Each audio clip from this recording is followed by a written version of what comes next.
நம்ம கிறிஸ்மஸ்க்கு fruit soaking போட்டாச்சுங்க. நம்ம இந்த வாட்டி கம்ப்ளீட்டாக எக்ஸாட்டிக் ஃப்ரூட்ஸ் தாங்க நிறையா போட்டு இந்த ஃப்ரூட் சோக்கிங் பண்ணியிருக்கோம். லாஸ்ட் இயர் நம்ம சோக்கிங் பண்ணும்போது ஒரு சின்ன பாத்திரத்தில் போட்டே நான் எல்லாம் மிக்ஸ் பண்ணிட்டேன். நம்மக்கிட்ட பெரிய ஒரு கவுண்டர் டாப் கூட கிடையாது கிச்சனில். அதனால் நான் இந்த வாட்டி என்ன பண்ணினேன்னா, பெரிய பாத்திரம் எதுலேயும் வச்சு இதை மிக்ஸ் பண்ண முடியாது. நம்ம பேக்கிங் யூஸ் பண்ணக்கூடிய அந்த பார்ச்மெண்ட் பேப்பரையே கவுண்டர் டாப்பில் கொஞ்சம் இடத்துல விரிச்சிட்டு அதில் வந்து கொஞ்சம் கொஞ்சமாக ஃப்ரூட்ஸ் எல்லாமே போட்டு மிக்ஸ் பண்ணேன். இதை ஏன் இவ்வளோ ஸ்லோவாக போடுறேன்னு நீங்கள் நினைக்கலாம். ஏன்னா சைடில் வந்துட்டு இடத்துல பார்ச்மெண்ட் பேப்பர் போடாமல் வச்சுருக்கேன். அதில் வந்து இது போய் விழுந்துடக்கூடாது பார்த்தீங்களா, அதனால தான் கொஞ்சம் கொஞ்சமாக போட்டிருந்தேன்.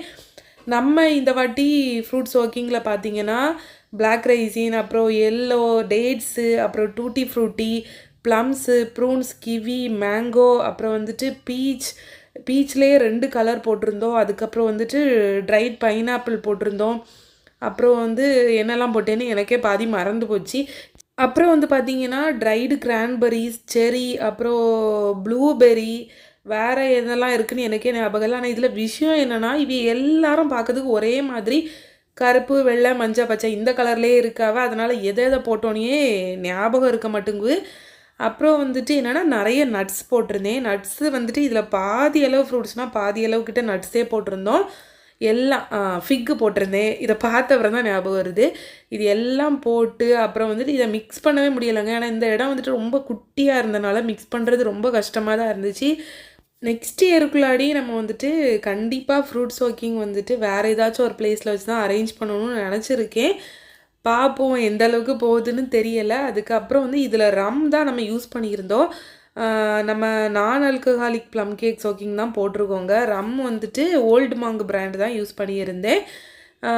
இது வந்து இதில் பார்க்குறது கூட உங்களுக்கு எவ்வளோ இருக்குதுன்னு தெரியலை. ஆனால் நான் கிட்டத்தட்ட ஒரு 10 லிட்டருக்கு மேலேயே ரம் ஊற்றியாச்சு. ஆனால் இப்போ வரைக்கும் அந்த மேலே அந்த ஃப்ரூட் சோக்கிங் போடுங்க பார்த்தீங்களா, மேலே இருந்த அந்த ஃப்ரூட்ஸ் எல்லாமே வந்து ட்ரை ஆகிட்டே இருக்குது. இன்னும் ஒரு 10 லிட்டர் ஊற்றினாலும் நான் குடிப்பேன்டா அப்படின்னு இருக்குது. இனிமேல் ஊற்ற வேண்டியது இருக்குது. ரம் பார்த்திங்கன்னா 1 லிட்டர் வந்து 980 ரூபா என்னமோ வந்துச்சு. எனக்கு கரெக்டாக ஞாபகம் இல்லை.